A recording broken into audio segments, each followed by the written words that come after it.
Bismillahirrahmanirrahim. Ustadz ikut demo gak? Kayaknya sih enggak lah.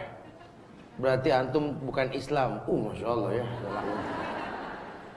Saya bilang dari tadi pagi ini orang Islam di Indonesia terkesan kayak galak-galak gitu ya. Bahkan Ustadz memending jawaban pun bisa disuozonin gitu lah. Jangan-jangan sudah nggak gemar lagi minum madu tapi hobi makan tawon yang begini gitu ya. Madunya nggak diminum, tawon yang dimakan jadi galak-galak. Iya. Sekali lagi demi Allah, saya Muhammad Subhan bin Umar Abu Bakar Bawazir mengatakan dengan tegas bahwa marah ketika melihat Quran ini dihina, ini sudah bisa menjadi bagian dari iman. Karena kalau kita nggak marah, kita nggak beriman. Agama dihina, Quran dihina oleh orang yang nggak paham Quran.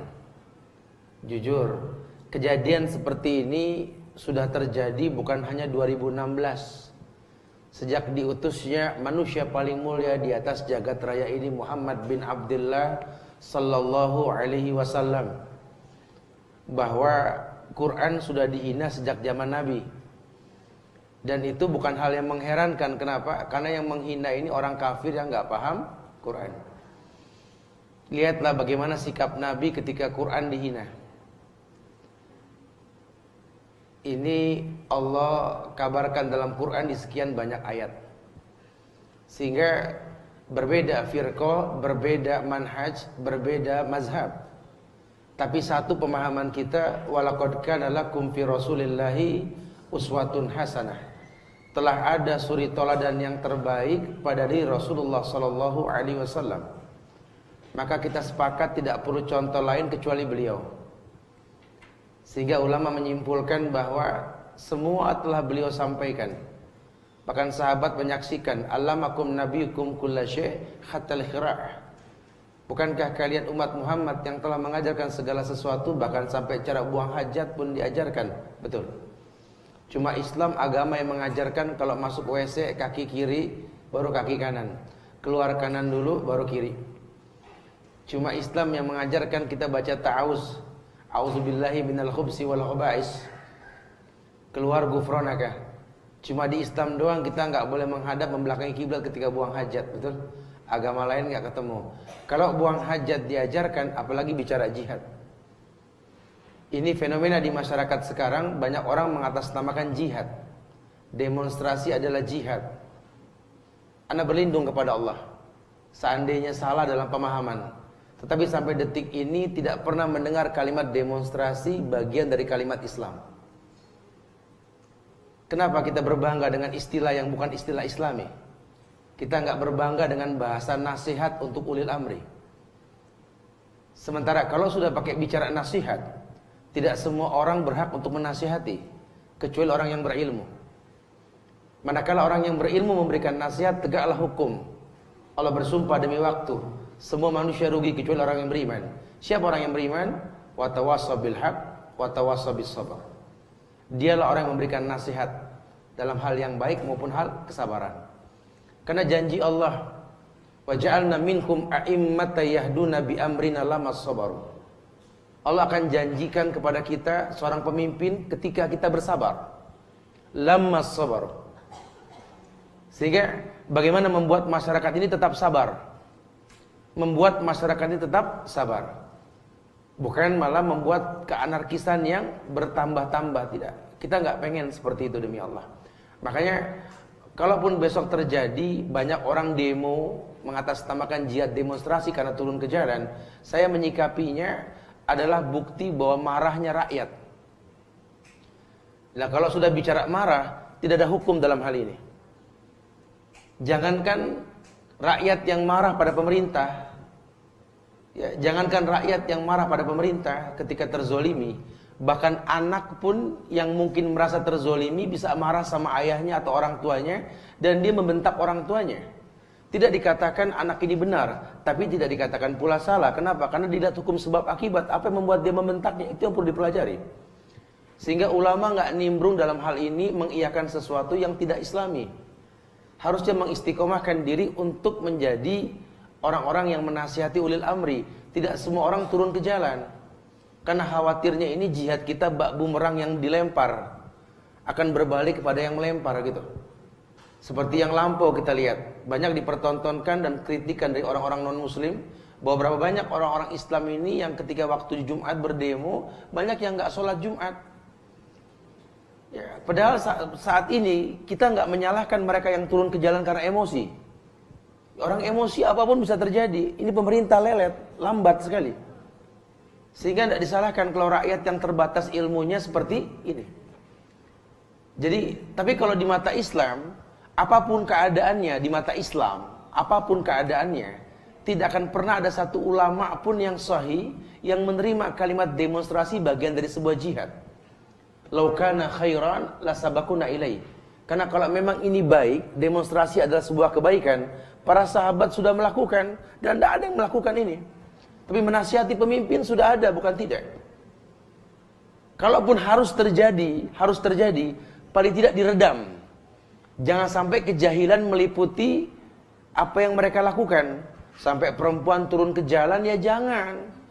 Sebanyak apapun perempuan turun ke jalan gak membuat gentar hati para laki gitu loh. Karena memang bukan di situ tempatnya jihad. Yang dikhawatirkan malah nanti selfie depan spanduk gitu loh. Ini kan berbahaya sekali. Ya, jangan. Tidak ada bahasa yang seperti itu. Jadi demi Allah, yuk mulai kita belajar bangga dengan apa yang di Islam. Karena Islam ajarkan semua. Bicara komplain sama kezoliman, ya Islam ajarkan, bukan tidak. Kezoliman terjadi zaman Rasul, kezoliman terjadi zaman sahabat. Penindasan para sahabat, pembantaian para sahabat pernah terjadi, bukan tidak. Dan Islam agama yang mengajarkan kesempurnaan. Allah sendiri yang mengatakan, Al-yawma akmaltu lakum dinakum wa atmamtu alaikum ni'mati wa raditu lakumul Islam ad-dina. Sempurna sudah agama, dengan ayat ini sudah sempurna. Jadi kalau emang harus turun ke jalan menuju tempat untuk mengislah pemimpin, pemerintah dan lain sebagainya, kalau bisa orang yang berilmu. Atau kalau memang sudah terlanjur pada pengen turun, tolong berilmu. Jangan mempertontonkan hal yang sifatnya serampangan. Gitu ya. Karena tidak ada kebaikan dengan datang dengan cara yang diharamkan. Ya, jadi jangan pernah kita menghayalkan sesuatu yang baik datang dengan cara yang tidak baik. Tidak akan pernah datang sebuah kebaikan pun dengan cara yang Allah tidak ridhoi. Makanya bismillah. Apapun yang terjadi tanggal 4 nanti, saya hanya berwasiat buat diri saya dan antum sekalian, masyarakat dimanapun mendengar, berilmulah sebelum beramal. Supaya tidak keanarkisan ini menimbulkan mudarat yang lebih besar. Wallahi, wa inna Allah ta'ala la yunalu ma'indahu illa bita'ah. Ajmilu fit talab. Semua yang baik yang kita inginkan, yang bangsa ini inginkan, yang seluruh masyarakat muslim di negeri ini inginkan, adanya di sisi Allah. Dan semua yang di sisi Allah ini tidak mungkin datang dengan cara yang Allah murkai. Ajmilu fit talab. Ayo, perbagus cara meminta. Allah janjikan kemuliaan. Apa janji Allah? Wa ja'alna minhum a'immata yahduna bi amrina lamma sabaru. Istiqomah dalam kesabaran, stabilkan iman. Allah janji pemimpin mulia akan datang ke negeri ini. Sisanya jangan cuma menghilangkan asap, matikan apinya. Karena penyebab kezaliman terjadi ketika Rasulullah SAW kabarkan kepada kita. Respek dalam dada musuh kita hilang karena kita yang menghilangkan. Apa kata Rasulullah? Yusikul umam an tada'iyal aklatu ila qas'atiha. Wa min qillatin nahnu yawma idin ya Rasulullah, la bal yawma idin antum kathir walakinnakum gutha ka guthai sayl wa la yanzi'anna Allah min suduri aduwikumul mahabbah minkum wa la yakdhifanna Allah fi qulubikumul wahn wa mal wahn ya Rasulullah hubbud dunya wa karahiyatul maut. Ini yang dikhawatirkan. Kalau cinta dunia sudah merebak di hati kita, kalau seorang guru sudah pengen dipandang pandai oleh muridnya, kalau seorang pahlawan pengen dipandang sebagai orang yang berjasa, kalau orang yang bersedekah sudah pengen dipandang sebagai dermawan, kalau orang yang menuntut ilmu pengen dibilang alim, orang yang baca Quran pengen dibilang qari, fantazir sa'ah, tunggu waktu kehancuran. Maka manage emosi kita esok hari. Lihat sababnya. Apa kata Rasulullah? Masanya sudah dekat. Dulu zaman Rasul belum terjadi, akan terjadi. Orang di luar kalian akan menggiring kalian seperti menggiring ke meja makan. mudahnya orang Islam digiring ke meja makan. Satu orang bisa mewakili 100 orang. Lihat, satu orang kafir bisa bikin geger Indonesia, betul? Masya Allah. Terjadi. Nabi hanya menyimpulkan bahwa Allah ambil dari hati musuh kalian respect dari kalian. Sehingga adanya musuh membuat pelajaran buat kita. Oh iya, ternyata banyak orang Islam yang tidur selama ini. Dulu nggak ada yang ngehin tuh di Al-Maidah ada ayat 51, betul ya? Sekarang semuanya tahu ayat 51, betul lah. Dulu orang Islam nggak ada yang tahu tuh kalau namanya memilih pemimpin itu ada di Quran. Sekarang semua tahu, betul? Ini hikmah. Bukan berarti kita senang dengan ada orang yang seperti ini, kita nggak senang. Kita nggak pengen terulang. Makanya sebelum datang orang seperti ini Allah turunkan sama kita buat pelajaran. Yuk perdalam Quran. Hudan linnas wa bainati minal huda wal furqan. Ini Quran petunjuk buat manusia, pembeda antara yang hak dan yang batil.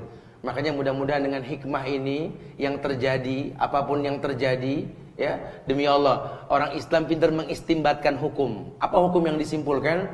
Bahwa dengan ada kejadian ini Allah pengen kita lebih dekat dengan Quran. Supaya nggak ada lagi kasus yang berikutnya. Karena fitnah ini akan terus bergulir. Ya, orang-orang yang menginjak Quran akan makin banyak. Buat kita buktikan jangan sampai ada orang kafir menghina Quran kembali, insyaallah. Ya, jadi semoga Allah berikan kemuliaan buat bangsa ini, buat negeri ini. Nasihat kami hanya satu, berilmulah sebelum beramal. Sehingga kesabaran bisa stabil, datang kemuliaannya akan datang insyaallah, ya. Deh, setelah ini nggak ada yang bertanya lagi. Mudah-mudahan manfaat insyaallah.